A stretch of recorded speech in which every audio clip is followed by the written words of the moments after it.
got the dumbest niggas in lottery winner history of all time. Ain't that a bitch? Cause goddamn, if I hit the lotto, I ain't gonna tell not a damn soul. But everybody gonna know I hit the lotto, best believe, nigga. Cause if it ain't because I'm down looking good, goddamn, it's because I'm staying with the gas, no cap, unlimited goddamn gas, goddamn the hose. If you damn bad, best believe, mom, I got you, mom, what you want, what you need. Addy, go give it, mom. Shit. Then goddamn, shit, I'm stay down flossing and flexing, gonna have me a Lambo Urus and shit, you know what I'm saying? But I'll be goddamn if I go back broke. Shit, I'm a broke nigga now living rich, so I'm gonna be damn if I'm rich living broke. You got me fucked up, my boy. So hey, we gonna get into this damn video. Let's jump right on into this bitch. You know, I got me some new cheap headphones, know what I'm saying? So let's get into this bitch. Let's get it cranked and started.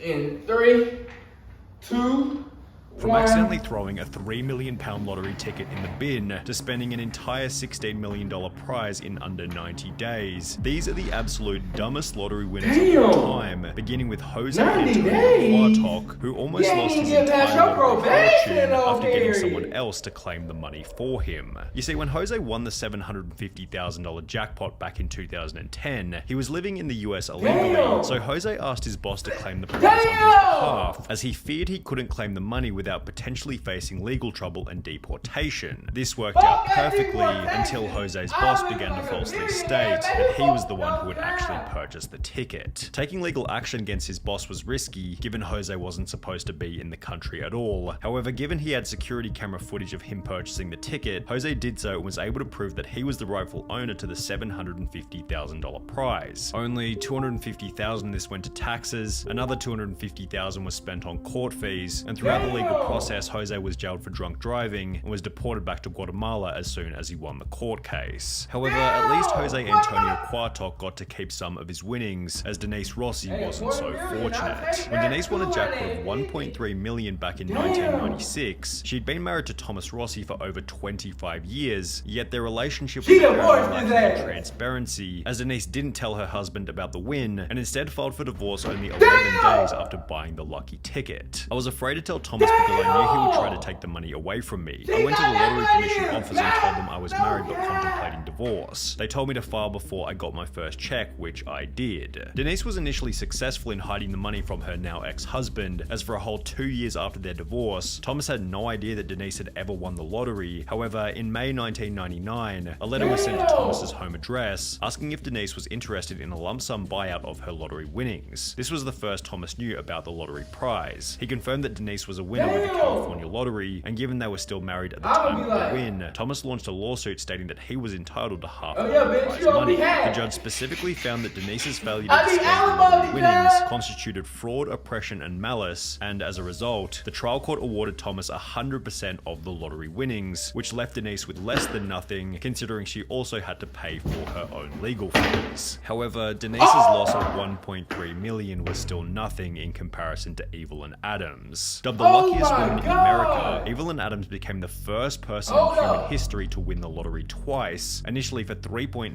million in October 1985, before winning another $1.4 million only 4 months later. With the probability of this win being approximately 1 in 17.3 trillion, Evelyn seemed to realize that she had no lottery luck left by stating that she was going to quit playing, and instead began to buy various businesses, including the convenience store where the lucky tickets had been purchased. While you could argue that this was a smart move, Evelyn still hadn't fixed her gambling problem, and instead of buying more lottery tickets, she instead took the rest of her winnings to the Atlantic City casinos, where she lost her entire remaining fortune to the slot machines. Without any money left, her businesses failed one after the other, and by 2012 Evelyn was living in a trailer park, while stating to the media, winning the lottery isn't always what it's supposed to be. Kelly Rogers likely had a similar outlook, as after winning over £1.8 million at the age of only 16, her life was also ruined.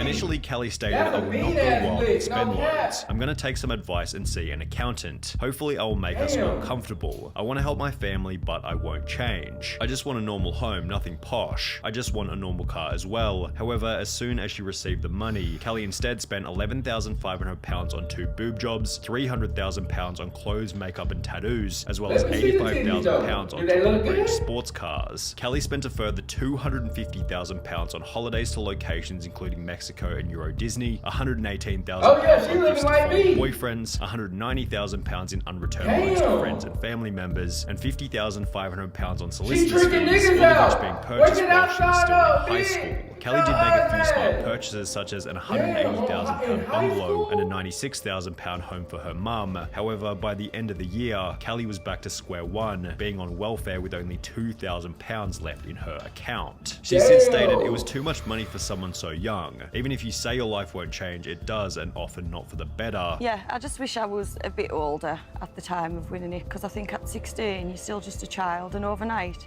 you've just got to grow up and become an adult. Which is probably why she's now an advocate for raising the UK's legal gambling age from 16 to 18. Kelly Rogers certainly spent her money poorly. However, at least she had the chance to spend it, as 25-year-old Amanda Clayton from Detroit was no longer alive by the end of her spending spree. When Amanda won the $1 million jackpot back in 2011, it seemed as though her life had been changed overnight. However, her win quickly became controversial after the media learned that she was still collecting food stamps and benefit payments despite having won the lottery. Detroit woman is now the second lotto winner in the state to keep taking food stamps after hitting it big. Amanda Clayton, who won $1 million and took home a $700,000 lump sum. The 24-year-old says even though she now owns 2 homes, she figured she was still allowed to use a bridge card. After being confronted about the behavior, Amanda had the following to say. I thought that they would cut me off, but since they didn't, I thought maybe it was okay because I'm not working. And shortly thereafter, she was charged with 2 felony counts of welfare fraud and was ordered to pay back the $5,500 worth of food stamps she received. While Amanda quickly paid the $5,500 back, she never got the chance to spend the rest of the money, as only 6 months later she would unfortunately overdose in one of her 2 homes. He says she was tormented by the fame and the problems that came with winning the lottery. What's the point of having money if you're not gonna have happiness? He says she didn't want the money anymore and bought things for her family and set up college funds for her children. He says she only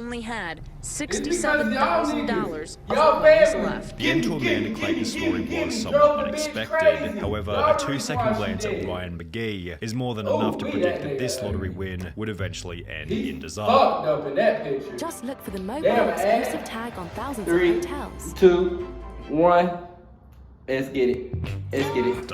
After winning £6.4 million back in 2007, Ryan was placed on the Sunday Times Top 100 Rich list for young people. He purchased a luxury mansion in his home country of Ireland, which featured 5 bedrooms, an indoor swimming pool, a full champagne bar, and a 2-car garage where he kept his brand new Ferrari 458 Italia. However, as you might expect, this is where things began to go terrible. Only 3 years after buying the Ferrari, Ryan slipped off the road, crashing the car into a field, mainly because he was driving in the snow.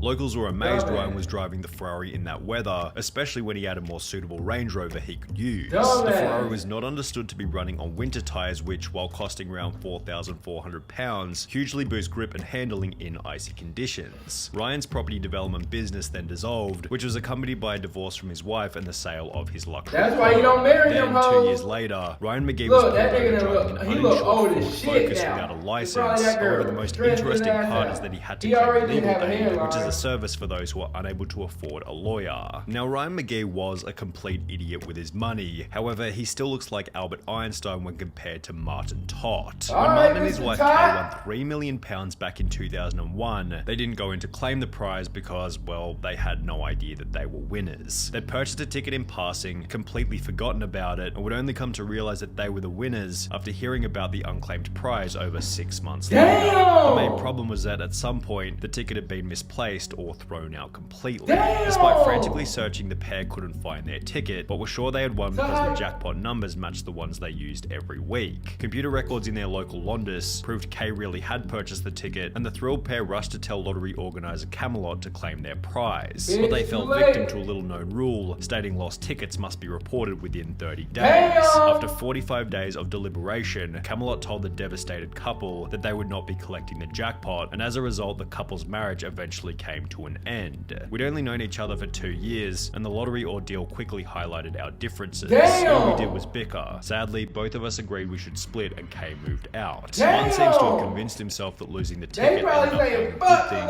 having stated, "For a long time I lost sight of who I was and what I believed in. But I can honestly say I'm glad I didn't get the 3 million now. There is no guarantee it would brought happiness, and if there's anyone else who would have agreed with the statement, it definitely would have been the most miserable lottery winner of all time, William Post. When William won a $16.2 million jackpot back in 1988, he had just $2.46 in his bank account and was able to purchase the lucky ticket by selling a ring for $40 to a local pawn shop. This, in conjunction with the time he spent in jail for cashing invalid checks, highlighted William Post's awful money management skills and acted as foreshadowing for how poorly his lottery win was eventually going to be spent. Only 84 days after receiving the $16.2 million, William Post had spent the entire fortune on a boat, a lease for a restaurant in Florida, a used car lot, as well as private jets. However, even after all of the money had been spent, Post took on a further $500,000 loan to purchase a mansion in Oil City, Pennsylvania. The problem was that William hadn't actually purchased the original ticket himself and had rather given the money to his girlfriend who had bought the winning ticket for him.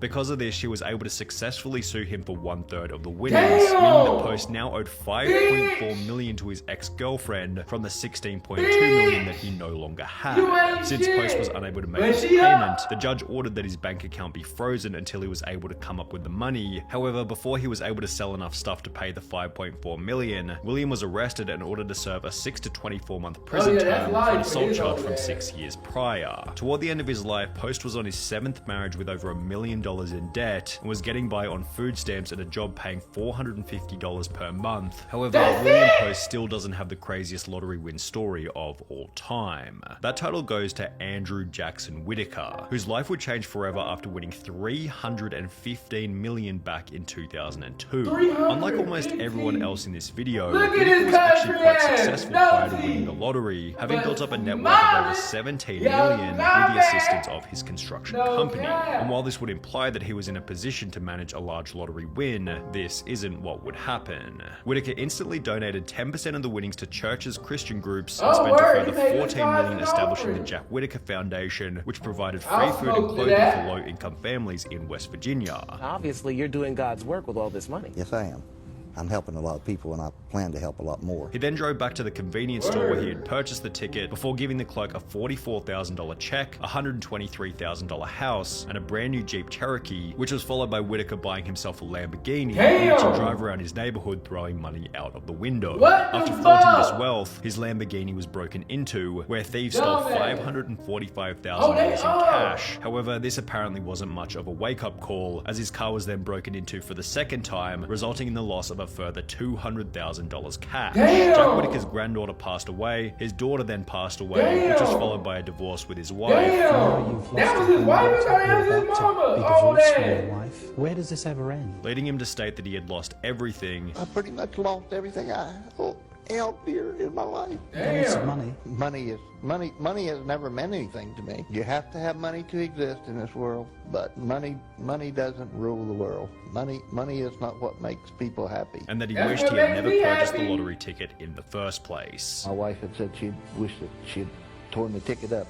Well, I wish that we had torn the ticket up too. I just don't like what I've become. Damn, then change it yourself. Don't blame the ticket, because I take it. Help the Negro Foundation. Really? Know what I'm saying? Damn. That shit, wow, boy. All these white folks done blew through their money. I ain't seen not one nigga on that bitch. We don't never get no damn luck to win the lottery. Ain't that a bitch, you know, okay. But I love y'all niggas. Y'all love me, I hope. We gonna see y'all niggas tomorrow. Pray for a nigga.